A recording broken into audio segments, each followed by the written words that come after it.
Bismillahirrahmanirrahim. Assalamualaikum warahmatullahi wabarakatuh dan selamat sore. Sebelumnya mohon izin, perkenalkan kami dari kelompok 3 Meteorologi 7A. Saya bersama rekan saya Muhammad Sawal dan Rodo Martin Pardede akan mempresentasikan hasil kerja kelompok kami terkait salah satu materi meteorologi maritim, yaitu dengan subtopik meteo tsunami.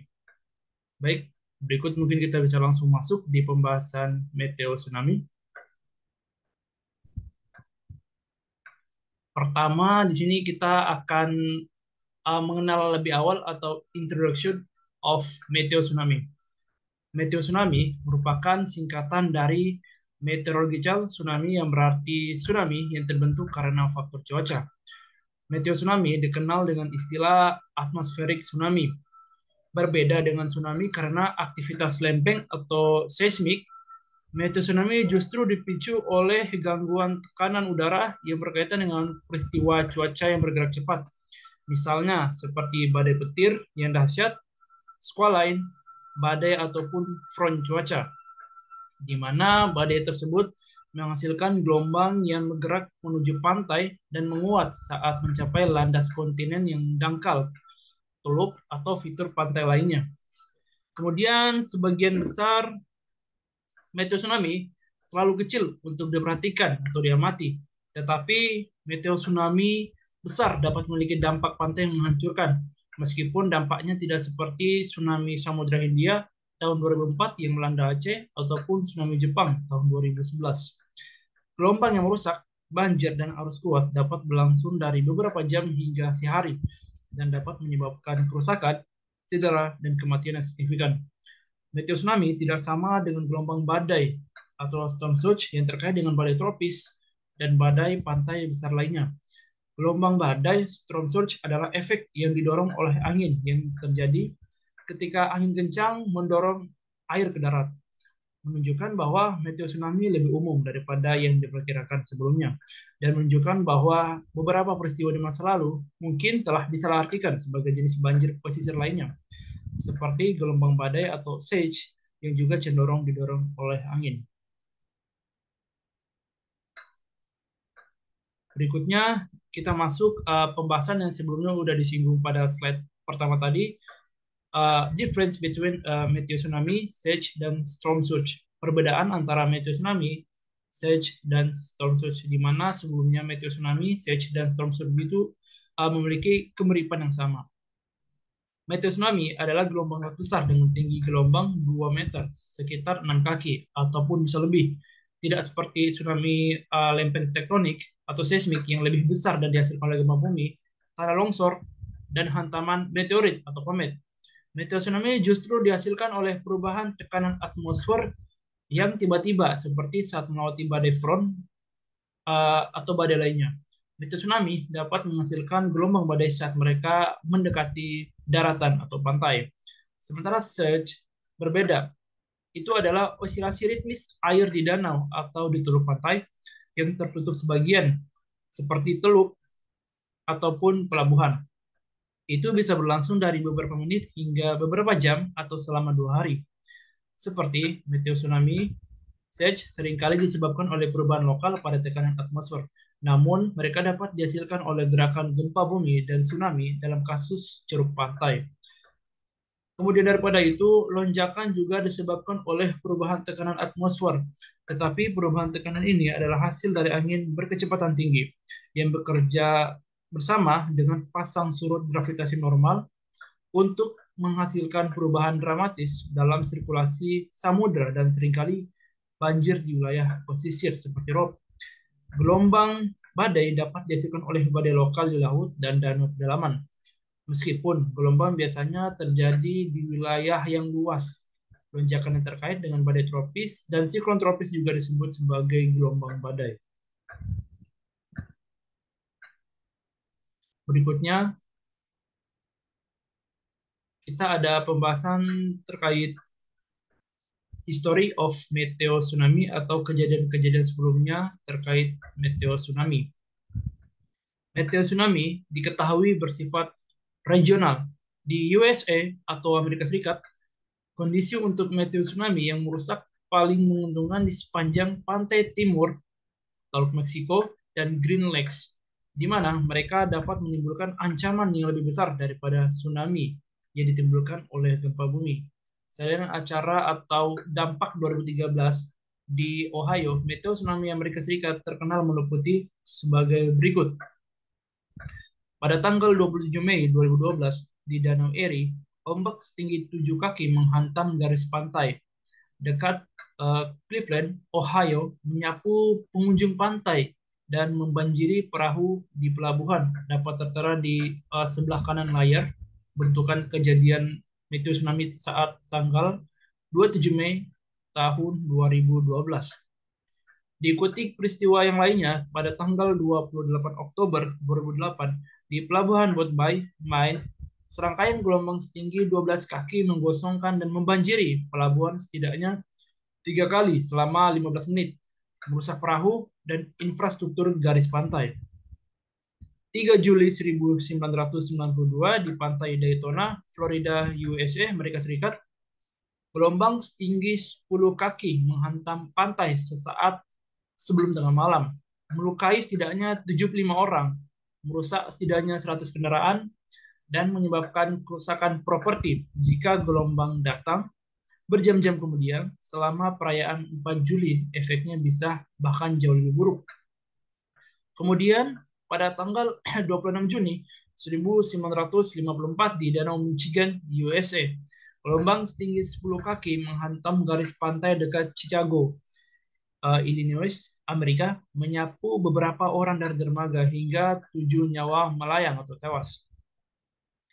Beberapa bagian dunia, seperti wilayah di Laut Adriatik, Laut Mediterania, dan beberapa teluk dan teluk Jepang, rentan terhadap meteo tsunamis karena kombinasi variabel seperti geografi, pola cuaca, dan batimetri atau ukuran bentuk dan kedalaman badan air. Meteo tsunami terkuat yang pernah tercatat melanda Vela Luka, Kroasia pada bulan Juni tahun 1978, di mana peristiwa tersebut menampilkan ketinggian gelombang setinggi hingga 19,5 kaki, berlangsung beberapa jam, dan menyebabkan kerusakan sangat signifikan pada pelabuhan dan perahu. Sejak itu, jumlah meteo tsunami lainnya dengan gelombang melebihi 6 kaki telah diamati di sepanjang pantai Kroasia. Pelabuhan Ciutadella, Menarko, Spanyol juga mengalami peristiwa penting di mana meteo tsunami pada tahun 1984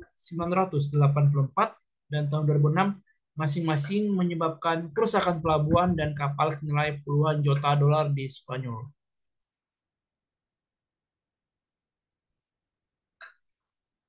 Kemudian di sini ada mekanisme dari meteo tsunami tersebut. Kita bisa lihat gambar di sebelah kanan, merupakan ilustrasi proses generasi dari meteo tsunami itu sendiri. Banyak gelombang gravitasi atmosfer 2 kilo gelembung dihasilkan pada antarmuka lapisan atmosfer yang tidak stabil dan stabil di tempat geser angin yang kuat. Gelombang gravitasi atmosfer yang merambat dengan kecepatan U diwakili oleh gelombang merah yang sama dengan kecepatan U kecil dari lapisan yang tidak stabil, terperangkap dan merambat di lapisan yang stabil sebagai gelombang saluran, kehilangan energi vertikal, dan disipasi gelombang saluran dicegah oleh lapisan yang tidak stabil. Perubahan tekanan udara atau manifestasi permukaan gelombang gravitasi atmosfer menghasilkan gelombang laut panjang yang dapat diperkuat melalui beberapa proses. Di antara yang pertama ada satu proses resonansi, resonansi Portman, yaitu karena pencocokan gelombang laut panjang dan gelombang gravitasi atmosfer. Kedua, amplifikasi Rack karena proses Soling gelombang. Dan ketiga, resonansi pelabuhan atau resonansi yang terjadi di pelabuhan karena pencocokan frekuensi gelombang laut panjang yang masuk dan periode Eigen di pelabuhan.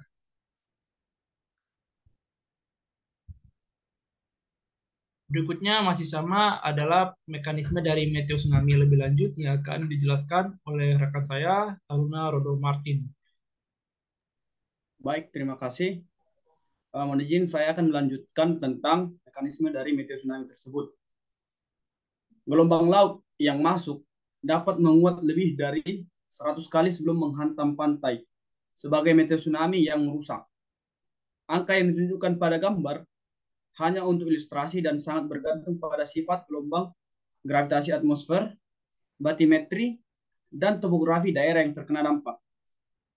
Kemudian kita akan melihat resonansi eksternalnya. Resonansi yang terjadi ketika kecepatan gangguan tekanan sesuai dengan kecepatan gelombang laut. Pada titik ini, transfer energi yang dipaksa oleh fisis atmosfer dapat menghasilkan dan memberi energi pada gelombang permukaan laut yang panjang, yang mendorong respon permukaan laut yang signifikan. Jenis resonansi yang berbeda dapat terjadi tergantung pada wilayahnya. Tetapi jenis yang paling relevan termasuk resonansi Brodmann, resonansi Greenspan, dan resonansi landasan atau self. Resonansi Brodmann dihasilkan ketika kecepatan gangguan atmosfer sesuai dengan kecepatan fase gelombang laut yang merupakan fungsi dari akar kuadrat gravitasi dengan kedalaman laut sepanjang penjalanan gelombang tersebut. Pada gambar di bawah terlihat bagaimana resonansi memperkuat gelombang saat bergerak menuju pantai yang kemudian dipengaruhi berbagai jenis resonansi. Lalu kemudian resonansi Greenspan terjadi rambatan gangguan atmosfer dan gelombang terkait bergerak sepanjang pantai. Ini akan menjadi lebih berbahaya jika kemudian angin kencang terjadi pada perairan dangkal tersebut dalam semua kasus. Ada kondisi di mana gelombang gravitasi permukaan menjadi diperkuat. Lalu resonansi eksternal ini belum tentu menghasilkan meteo tsunami yang merusak. Saat gelombang merambat ke arah pantai, potensi genangan pantai akan meningkat di badan air semi tertutup di mana resonansi internal terjadi. Lalu kemudian resonansi internalnya, sebuah badan air semi tertutup seperti teluk atau kanal yang terhubung dengan laut memiliki resonansi alami. Dan jika frekuensi resonansi sama dengan gelombang laut yang masuk, maka amplifikasi yang kuat bisa terjadi. Kekuatan gelombang yang mengalami amplifikasi bergantung pada ukuran, bentuk, dan kedalaman badan air. Osilasi yang kuat terjadi pada saluran masuk yang panjang dan sempit. Karena ini cenderung merupakan sistem dengan laju disipasi energi yang rendah. Dasar dengan kedangkalan yang cepat juga rentan karena gelombang dipaksa untuk melambat dengan penurunan kedalaman kolom air yang menyebabkan ketinggian gelombang meningkat. Gambar di atas juga menunjukkan amplifikasi gelombang yang mendekati landasan dan amplifikasi lebih lanjut karena resonansi pelabuhan di saluran masuk yang panjang dan sempit. Potensi meteo tsunami yang kuat juga meningkat jika badan air berorientasi pada gelombang yang datang.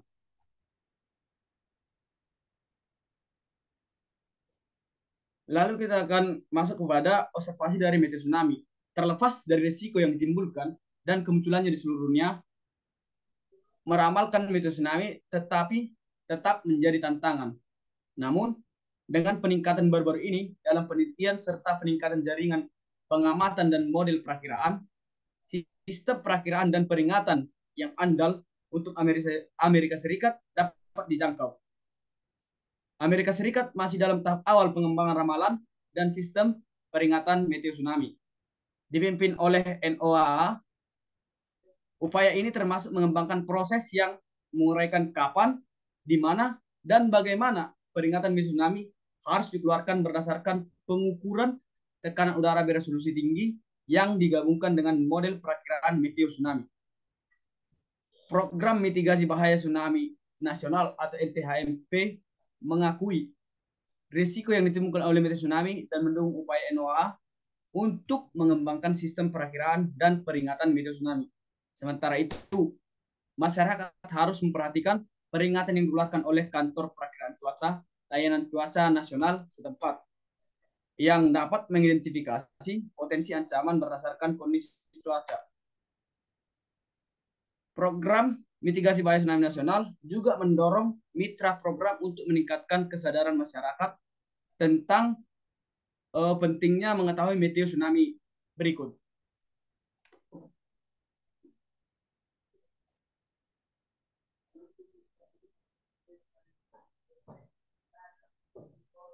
Lalu kita akan masuk ke dalam meteo tsunami event.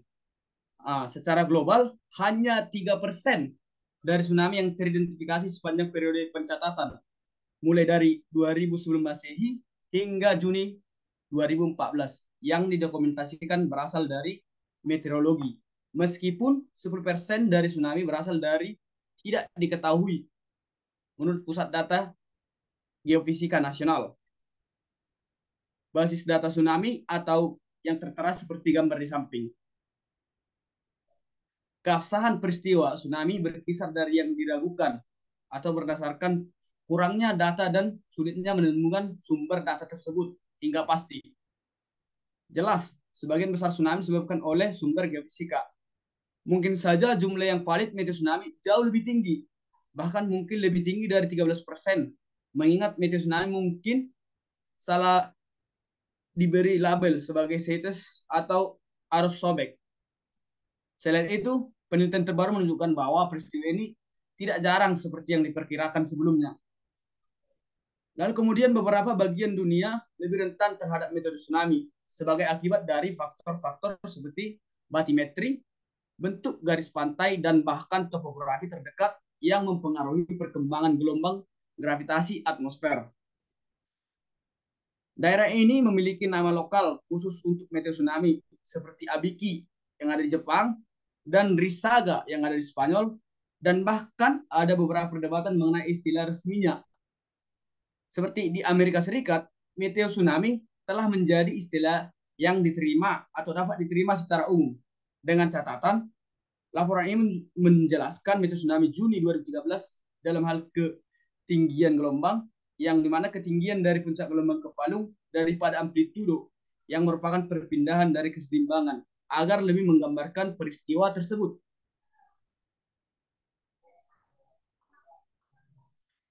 Kemudian paper dari meteo tsunami itu sendiri.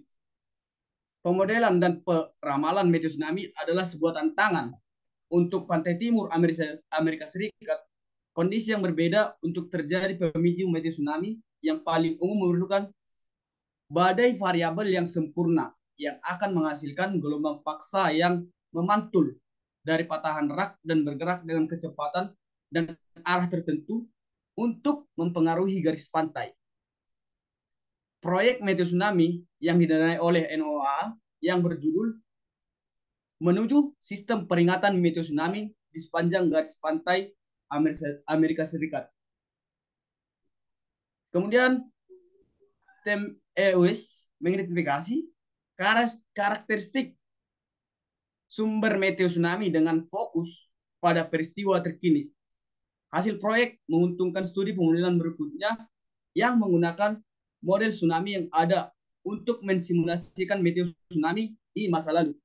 Misalnya, Whitmore dan Knight pada 2014 menggunakan model perakiraan tsunami yang digabungkan dengan perturbasi tekanan yang bergerak untuk mensimulasikan peristiwa Boat Bay pada 2008.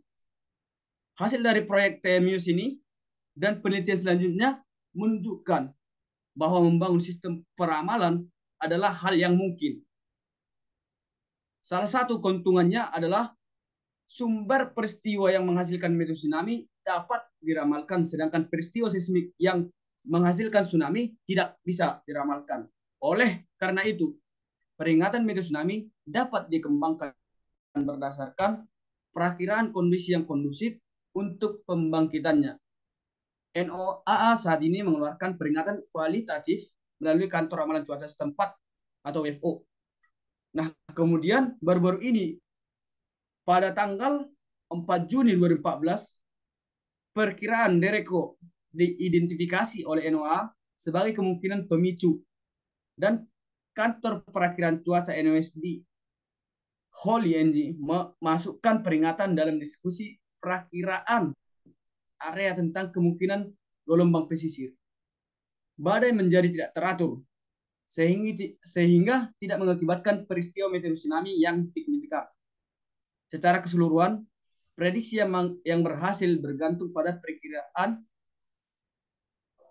resolusi yang tinggi yang mampu menyelesaikan lompatan tekanan, yang dimana lompatan kecepatan angin di Great Lakes yang mendahului pembentukan meteor tsunami tersebut.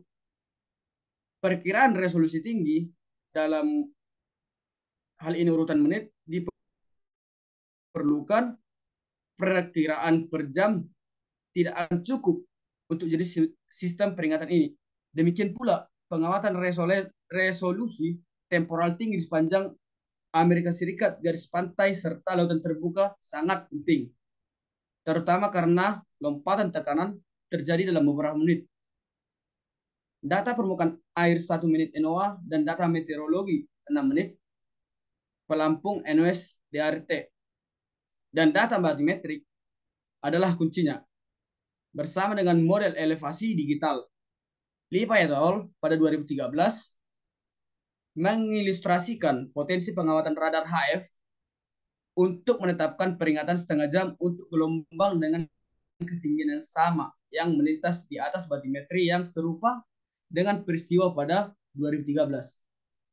Radar mendeteksi meteor tsunami 2013 47 menit sebelum tiba di pantai. Sementara NOAA akan terus mengeluarkan peringatan kualitatif untuk meteor tsunami melalui WFO.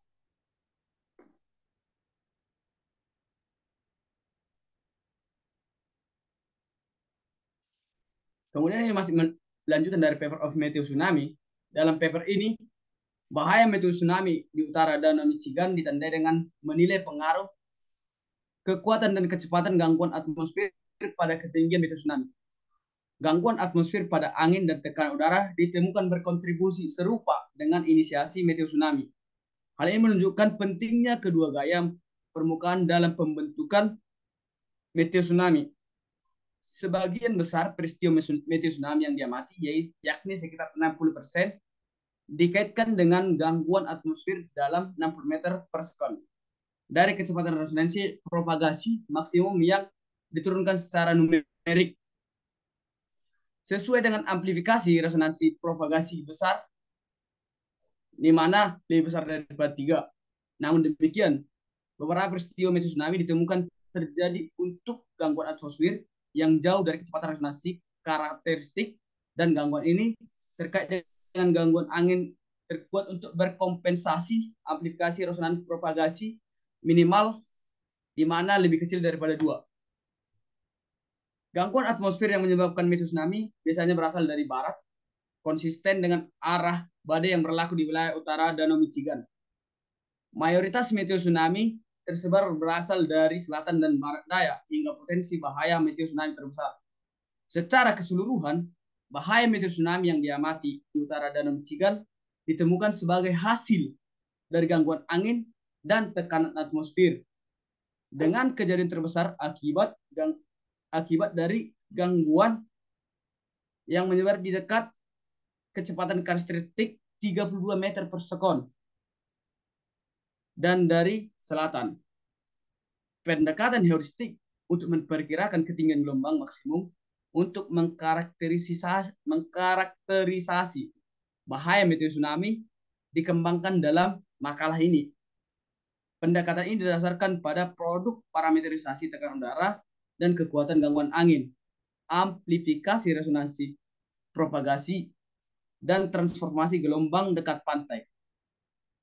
Hasil menunjukkan bahwa ketinggian gelombang yang diperkirakan dengan pendekatan heuristik dapat memberikan perkiraan yang masuk akal untuk ketinggian meteor tsunami yang diamati dan diprediksi secara numerik. Baru-baru ini, banyak upaya telah dilakukan untuk mengembangkan sistem peringatan meteor tsunami yang mendeteksi potensi gangguan atmosfer yang menimbulkan meteor tsunami tersebut.